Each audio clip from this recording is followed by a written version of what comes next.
di tahun 2023 kemarin itu sudah mencapai 73,9%, di mana ada kenaikan sekitar 2,68% dari tahun 2022. Jadi ya memang alhamdulillah ya para bunda-bunda di Indonesia ini sudah mulai menyadari pentingnya menyusui. Dengan bayi menyusu langsung ke payudara bunda, itu akan muncul hormon yang membentuk rasa cinta antara bunda dan bayinya. Nah ini sangat luar biasa nih, karena datangnya dari cinta, kemudian itu menjadi nutrisi yang luar biasa. Jadi ada jurnal yang mengatakan bayi yang menyusui full 6 bulan pertama dan lanjut sampai 2 tahun itu 14 kali lebih cerdas dibanding bayi yang tidak mendapatkan ASI. Ada satu lagi yang memang di ASI yang kita takjub lah gitu, ajaibnya ASI, ternyata di ASI itu ada sel yang dinamakan Hamlet.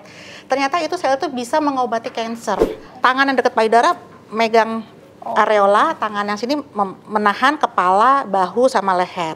Ini biasanya posisi cross cradle ini buat bunda-bunda yang memiliki puting pendek, puting pendek datar atau inverted.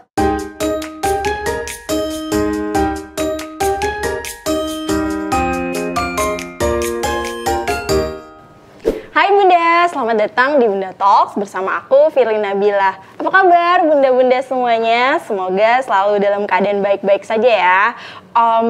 Episode Bunda Talks kita kali ini kita akan bahas seputar menyusui karena berhubungan dalam rangka World Breastfeeding Week.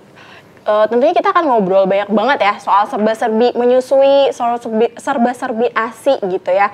Kayak mungkin ada bunda yang sedang di fase akan menyusui atau yang emang kayaknya sedang mempersiapkan menyusui. Sebenarnya mulai kapan sih kita harus mempersiapkan menyusui? Lalu apa aja yang harus kita lakukan gitu ya sebelum mulai menyusui dan hal-hal lainnya. Tentunya untuk menjawab pertanyaan ini kita akan ngobrol-ngobrol, tanya-tanya dengan dokter yang juga kayaknya udah sering banget ya seliweran di Instagram bunda-bunda semuanya gitu ya, Dokter Ameta Drupadi. Hai Dokter Ameta. Hai Bunda, saya Dokter Ameta Drupadi, dokter konselor laktasi. Oke, Dokter Meta apa kabar? Baik, alhamdulillah. Ini kita kan langsung ngobrolin soal menyusui ya dok ya.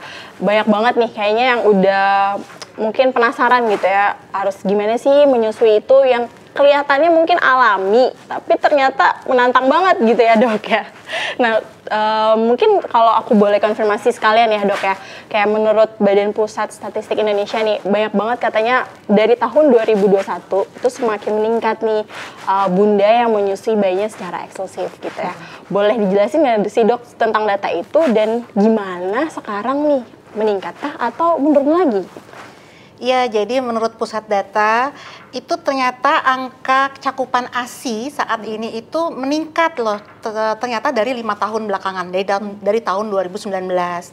Nah, di tahun 2023 kemarin itu sudah mencapai 73,9%, di mana ada kenaikan sekitar 2,68% dari tahun 2022. Jadi ya memang alhamdulillah ya para bunda-bunda di Indonesia ini sudah mulai menyadari pentingnya menyusui, dan juga mungkin informasi-informasi saat ini tuh mudah dicapai kan, bisa dari media sosial atau dari berbagai macam informasi ya. Jadi bunda-bunda sudah mulai meningkat nih cakupan angka ASI eksklusif di 6 bulan pertama. Berarti kabar baik banget dong ya dok sebenarnya kan, dan salah satu cara untuk juga mencegah stunting gitu kan, menyusui eksklusif ini gitu. Tapi ada juga kan berarti masih ada 20 sekian persennya tuh tadi yang belum menyusui gitu kan. Sebenarnya apa sih yang harus dibenahi gitu dok kalau misalnya masih ada nih yang belum mau menyusui gitu? Iya, sebenarnya sih nggak hanya 20% juga, karena kan ternyata menyusui itu kan harusnya sampai 2 tahun. Apalagi kita sedang mencegah stunting. Nah, stunting ini kan memang di 5 tahun pertama ya. Jadi sebenarnya PR-nya masih panjang sih, masih banyak nih buat kita sebagai bunda-bunda di Indonesia untuk kesadaran untuk tetap terus menyusui di atas 6 bulan bahkan sampai 2 tahun gitu. Agar apa? Agar tercapai berat badan status gizi anak Indonesia di kemudian hari. Jadi terhindar dari stunting di 5 tahun pertama. kehidupannya. Oke, nah mungkin ini pertanyaan basic dan udah sering banget kali ya ditanya juga nih ke dokter Ameta gitu ya. Apa sih sebenarnya dok manfaat menyusui gitu ya untuk bunda-bunda nih yang mau mulai menyusui gitu, dan kayaknya apa yang harus dilakukan bunda agar bisa menyusui sampai 2 tahun gitu? Nah, ini luar biasa banget nih. Jadi memang awal mulanya status gizi anak itu diawali dari menyusui, gitu kan. Apalagi di 2 tahun pertama kehidupannya. Nah, tentunya di 6 bulan pertama kehidupannya, bayi ini hanya membutuhkan ASI sebenarnya, dan hanya ASI saja gitu. Jadi dengan menyusui langsung, bayi akan mendapatkan manfaat yang luar biasa. Nah, apa aja sih manfaatnya ya? Memang ternyata kebutuhan bayi itu memang hanya ada di ASI. Di situ isi kandungannya baik ada antibodi, ada mineral, ada vitamin, dan segala semua kebutuhan bayi itu semua tercukupi di ASI untuk tumbuh kembangnya. Jadi kalau misalnya ada bayi yang tidak dapat ASI, itu dia akan mengalami kekurangan gizinya di masa depannya gitu. Jadi memang sangat berpengaruh sekali dengan menyusui di 6 bulan pertama ini dan dilanjut sampai 2 tahun. Nah, selain dia mencukupi kebutuhan bayi, tentunya di dalam ASI ini itu ada zat-zat yang membuat bayi menjadi daya tahan tubuhnya lebih baik. Sekarang kan banyak virus nih, apalagi kita pasca pandemi seperti ini. Nah, ternyata antibodi yang ada di ASI itu sel hidup loh. Nah, itu tuh tidak bisa dibuat oleh susu apapun, susu pengganti apapun gitu. Jadi hanya ada di ASI, sel hidup, kandungan biofaktornya juga tinggi, lemfosit, kemudian juga ada imunoglobulin yang memang itu tidak bisa diciptakan oleh manusia. Nah, di situ tumbuh kembang bayi itu akan terbentuk pertama dari antibodinya, dari ketahanan tubuhnya, sehingga bayi yang disusui langsung akan terhindar dari berbagai macam penyakit, terutama penyakit-penyakit metabolik di kemudian hari seperti diabetes, hipertensi. Itu kan penyakit-penyakit yang ketika di awal salah pemberian nutrisi itu akan berdampak gitu ya. Jadi dengan menyusui, bayi akan terhindar dari penyakit-penyakit tersebut, dan juga ada ikatan batin antara bunda dan bayinya ini loh, sangat luar biasa, karena dengan bayi menyusu langsung ke payudara bunda itu akan muncul hormon yang membuat rasa cinta, membentuk rasa cinta antara bunda dan bayinya. Nah, ini sangat luar biasa nih, karena datangnya dari cinta, kemudian itu menjadi nutrisi yang luar biasa. Di samping itu juga selain nutrisinya mencukupi, itu akan membentuk IQ maupun emosional bayi lebih baik di kemudian hari. Jadi ada jurnal yang mengatakan bayi yang menyusui full 6 bulan pertama dan lanjut sampai 2 tahun itu 14 kali lebih cerdas dibanding bayi yang tidak mendapatkan ASI. Jadi kebayangkan kalau bunda-bunda di Indonesia saat ini bayinya disusui semua, kebayang nanti di masa depannya di 15 tahun lagi atau bahkan di 20 tahun lagi, pemimpin-pemimpin negara kita tentunya pasti generasinya generasi yang baik gitu, generasi emas. Gitu. Jadi emang banyak banget manfaat menyusui ini gitu ya dok. Betul, banyak banget. Dan ada satu lagi yang memang di ASI yang kita takjub lah gitu, ajaibnya ASI, ternyata di ASI itu ada sel yang dinamakan Hamlet. Ternyata itu sel itu bisa mengobati kanker. Jadi buat bunda yang menyusui itu bisa resiko terjadinya kanker payudara maupun rahim itu lebih rendah. Gitu. Dan kalaupun ada yang misalnya menderita, itu bisa dengan dari ASI ini. Dan ternyata memang penelitian ini terakhir ditemukan ternyata itu ada sel Hamlet lagi, sel hidup lagi selain antibodi dan lain-lain. Jadi memang luar biasa, ASI itu sebenarnya ajaib gitu. Dan memang kan manfaatnya sebenarnya luar biasa, nggak hanya buat bayinya, buat bundanya juga. Buat bundanya juga ternyata ketika bunda menyusui di awal, di pertama kali bayi lahir, yang dinamakan IMD, inisiasi menyusui dini, itu bisa menekan atau mengurangi resiko perdarahan pasca melahirkan. Gitu. Jadi kenapa tuh dok? Karena ketika bayi nempel langsung ke bunda, payudaranya dihisap, itu rangsangan mulut bayi itu yang merangsang oksitosin itu yang merangsang kontraksi bunda ketika baru melahirkan. Kan waktu lagi hamil rahimnya besar, isinya bayi. Nah, ketika bayinya lahir, itu kan masih besar lagi nih. Nah, itu mulai mengecil di 40 hari pertama atau namanya masa nifas. Tapi dengan bayinya dari awal sudah menyusu, itu akan mempercepat pengecilan rahim. Jadi bundanya cepet cantik lagi, cepet ramping, kemudian juga mencegah terjadinya perdarahan pasca melahirkan. Oke, Berarti emang bukan cuma untuk si bayinya doang, tapi untuk bunda sendiri tuh juga manfaat menyusuinya tuh banyak banget ya dok ya? Betul, banyak banget gitu. Emang yang luar biasa tadi itu tadi yang cancer juga kan luar biasa ya. Itu memang penemuan terbaru ini sangat luar biasa gitu. Jadi buat bundanya dan juga buat anaknya, buat bayinya. Oke, nah mungkin boleh kali dok di-share nih ya, apa sih arti menyusui eksklusif 2 tahun gini ya? Karena kan kita tahu di 6 bulan pertama ya udah ASI aja, abis itu kita MPASI gitu ya. Boleh di-share nggak? Ya, jadi ini kita penting banget istilah menyusui eksklusif atau breastfeeding, eksklusif breastfeeding gitu ya. Jadi menyusui itu bukan hanya ASI atau bukan hanya breast milk gitu, karena dengan menyusui bayi itu akan ada sentuhan dengan bunda, dengan pelukan sentuhan ke bunda dengan menyusui langsung atau kita kenal dengan direct breastfeeding. Itu bayi dan bunda ketika menempel atau mendekap itu muncullah hormon di bunda, hormon oksitosinnya meningkat, di bayi pun juga hormon serotonin atau hormon happy-nya meningkat. Jadi artinya ketika ada sentuhan langsunglah keduanya itu muncul manfaat yang luar biasa dan akhirnya bayi akan menyusu dengan mendapatkan ASI yang sangat cukup atau banyak gitu. Jadi kan banyak juga bunda-bunda yang punya keluhan ASInya nggak keluar, gimana ya dok ya? Nah itu kunci cuma satu, ternyata harus direct breastfeeding atau menyusui langsung. Nah menyusui eksklusif ini memang disarankan di 6 bulan pertama. 6 bulan pertama ini karena bayi kebutuhannya 100% hanya ASI yang bisa mencukupi kebutuhannya. Nah, ketika sudah memasuki usia 6 bulan hingga 2 tahun memang itu bayi sudah harus ditambah dengan makanan pendamping ASI.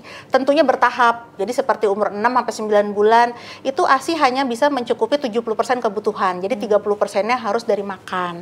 Nah, dari 9 bulan ke 12 bulan ASI hanya mencukupi 50% kebutuhan bayi, sehingga 50%-nya lagi dia juga butuh makan MPASI dan juga dari 12 sampai 24 bulan atau sampai 2 tahun itu memang 70% kebutuhannya itu sudah dari makan. Nah, 30%-nya untuk bonding, untuk ikatan batin itu memang masih menyusui. Makanya menyusui itu dianjurkan hingga 2 tahun.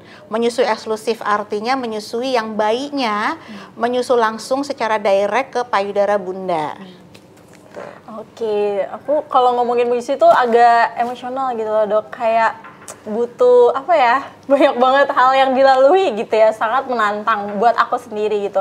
Nah sebenarnya tuh ya dok, ada satu hal sih saat aku hamil sih waktu itu tepatnya, lupa nih untuk mempersiapkan ikut kelas menyusui gitu ya dok. Nah sebenarnya kapan sih dok waktu yang kayaknya nih harus sekarang nih waktu tepatnya untuk ikut kelas menyusui gitu?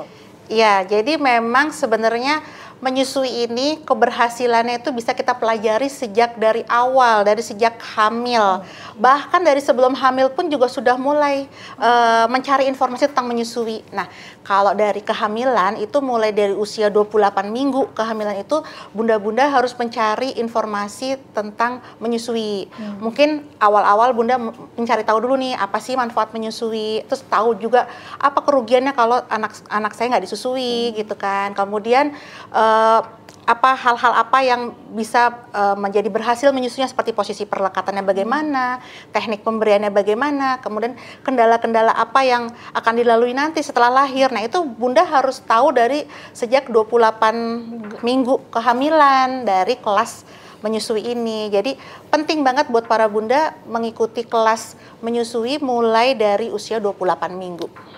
Oke, sebelum ikut itu gitu ya dok ya, mempersiapkan untuk menyusui itu apa aja hal-hal yang kayaknya kita persiapkan dulu nih selain mungkin mentalnya. Karena jujur waktu itu aku aja mikirnya kayak ya udah alami aja dok, cuma tinggal pluk udah dia nyusu. Ternyata nggak semudah itu gitu kan ya dok ya. Nah apa tuh yang harus dipersiapkan oleh bunda-bunda sebelum?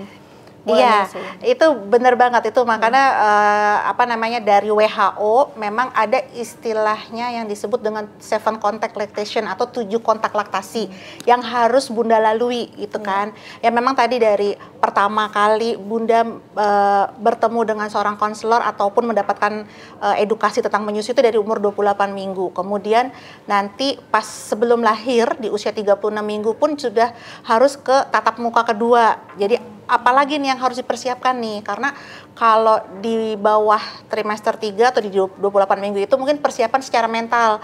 Tahu dulu nih informasinya, ilmunya gitu ya. Nanti pas udah 36 minggu sudah mendekati waktu lahir, Bunda cari tahu nih di payudara saya apa nih, ada kekurangan atau apa nih yang bakal menjadi kendala. Itu harus cari tahu dari usia 36 minggu sampai lahir gitu. Nah, kenapa? Karena ketika payudara Bunda tuh diperiksa atau dilihat langsung itu memang ada resiko kontraksi. Makanya kenapa kalau pemeriksaan lanjutan dari laktasi itu di 36 minggu gitu. Nah, setelah itu Bunda ikutin lagi informasi tentang IMD karena nanti pas baru lahir bayi diharapkan langsung nempel ke dada Bunda yang dinamakan inisiasi menyusui dini. IMD itu sangat penting karena di situ tuh manfaatnya selain bayi menjadi hangat, bayi menjadi lebih nyaman, lebih tenang dan akhirnya produksi ASI akan lebih cepat keluar dibanding bunda-bunda yang tidak melakukan IMD gitu. Nah, tentunya nanti setelah lahir kemudian di 3 hari pertama pasca lahir pun itu pun ada kunjungan dari konselor laktasi untuk praktek langsung gitu. Jadi teorinya udah tahu, kemudian setelah lahir praktek langsung nih. Bagaimana nih posisi perlekatan bayinya gitu. Kita sambil lihat kalau yang menyusunya benar seharusnya tidak sakit sama sekali. Tidak ada lecet, tidak ada bengkak payudaranya, sama tidak sakit. Jadi kalau misalnya pas baru lahir Bunda merasakan aduh sakit nih atau putingnya kok baru 3 hari udah lecet gitu ya. Atau misalnya ada keluhan kok bengkak nih payudaraku, kenapa ya gitu. Nah, itu berarti ada yang salah di proses menyusuinya. Gitu.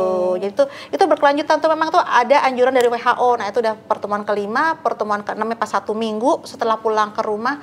Kemudian kontrol lagi buat memastikan nih ada kendala apa lagi nih setelah 1 minggu di rumah. Nah, setelah itu kontak ke-7 setelah 1 bulan dilihat berat badannya karena ketika menyusui ini kenaikan berat badan bayi itu diharapkan per hari ada kenaikan di antara 20 sampai 30 gram. Jadi kalau 1 bulan kita bisa evaluasi.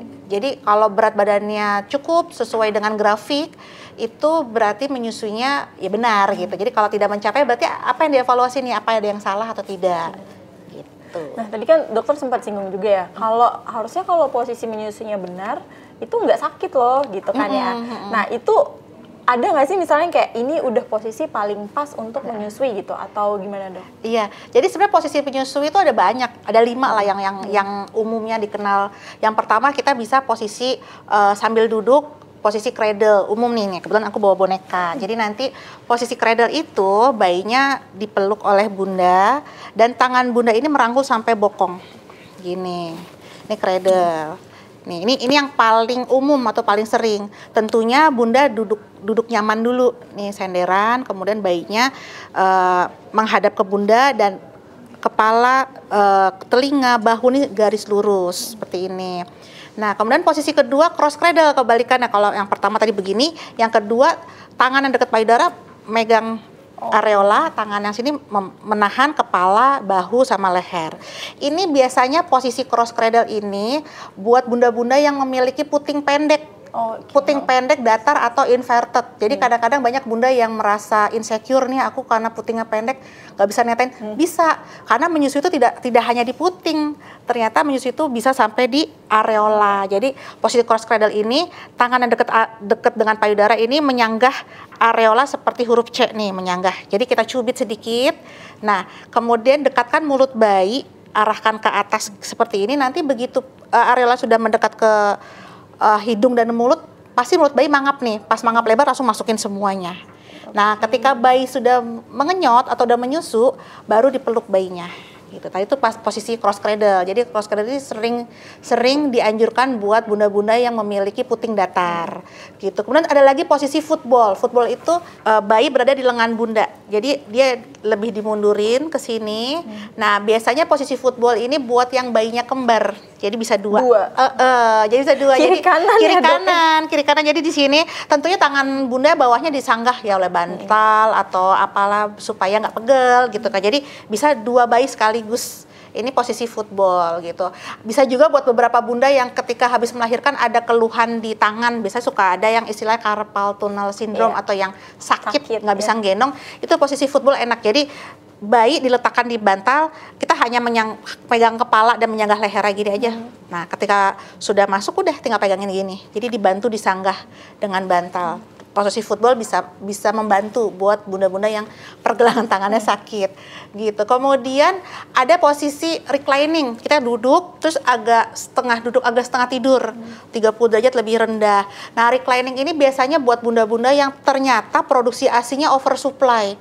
ASI-nya terlalu banyak. Jadi ketika nyusu kalau posisi seperti ini kan gravitasi ke bawah, anaknya kesedak-kesedak tuh, gitu kesedak kan. Nah, akhirnya itu bisa dengan posisi reclining, jadi agak mundur atau baringan boleh. Bayi letaknya di atas. Nah, ini tujuannya supaya ketika bayi menghisap payudara bunda ini melawan gravitasi, jadi nggak deres gitu ya. Nah, terus terakhir ada posisi tiduran. Nah, ini paling favorit juga, apalagi buat bunda-bunda yang sudah memasuki masa kerja. Karena kita udah seharian kerja pasti capek. Sementara malam harus menyusui. Nah, posisi favorit tuh paling enak adalah posisi side lying. Jadi kita sambil tiduran, berbaring, anaknya miring ke bunda, bunda juga agak miring, udah nyusuin. Jadi nanti si bayi akan berbaring menyusu, bunda boleh sambil tidur gitu, dan nggak akan ketindih kok. Jadi kalau misalnya ada yang bilang nggak boleh tiduran nyusuin nanti ketindih segala macam, nah selama perlekatannya benar, posisinya benar, itu tidak akan mengganggu pernafasan bayi. Gitu.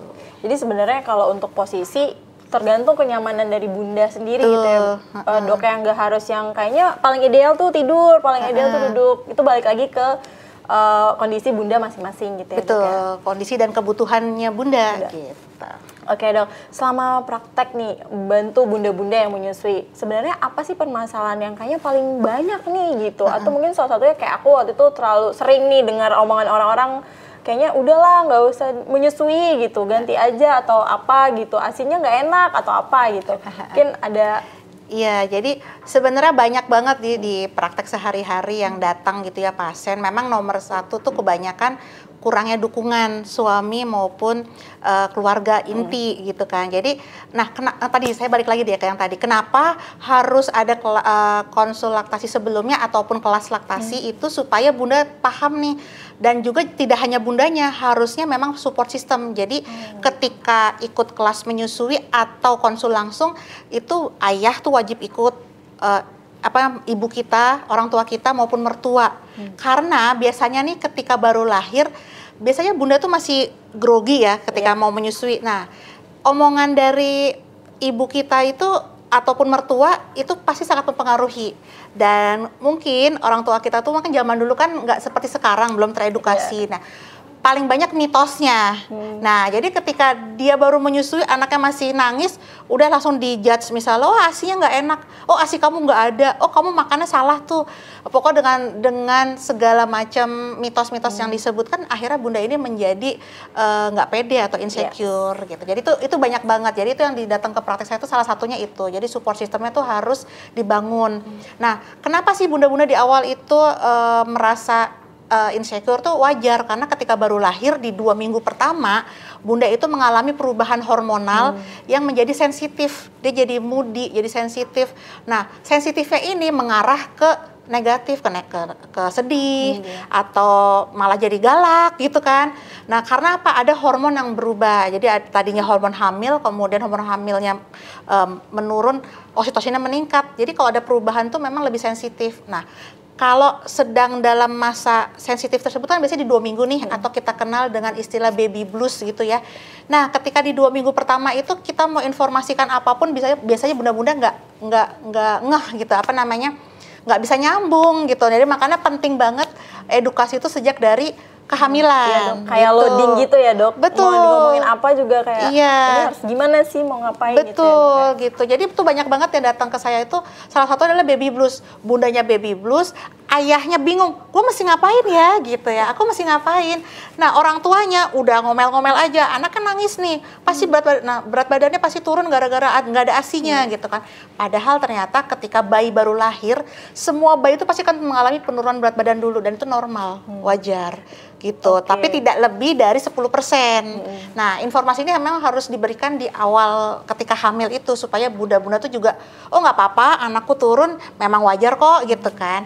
Nah, sama juga kebutuhan bayinya. Ketika baru lahir tuh bayi lambungnya masih kecil banget, masih sebesar kelereng, baru 5-7 mili lah kurang lebih volumenya. Sehingga ASI yang diproduksi oleh bunda pun juga masih sangat sedikit. Apalagi di awal itu kita kenal dengan istilah kolostrum. ASI yang bening, kental, lengket gitu ya. Dan karena volumenya lambung bayinya cuma 5-7 mili, ya tentunya ASI yang diproduksi pun baru segitu. Nah, jadi sedikit dong, nah wajar. Nah, jadi ketika orang tua kita bilang ASI sedikit gitu, sebenarnya ya nggak apa-apa, memang baru lahir, 3 hari pertama pasti sedikit dulu. Bahkan 3 hari pertama pun kalau seandainya ASI belum keluar pun, misalnya delay karena sesuatu, misalnya pas lahir ternyata bundanya harus masuk ICU, telat disusuin atau bayinya masuk NICU gitu kan. Nah, ASI kita akan delay, akan telat keluarnya, itu pun masih normal sampai hari ketiga. Berarti nggak usah yang langsung panik ya dok ya, 3 hari nggak keluar gimana nih? Jangan gitu ya? buru-buru, jangan buru-buru Oke. menjudge kalau ASI nggak keluar, karena memang 3 hari pertama ASI kita tuh pasti akan keluar. Dan juga pasti ada pertanyaan dong, nah terus 3 hari bayinya minum apa Iya. gitu kan.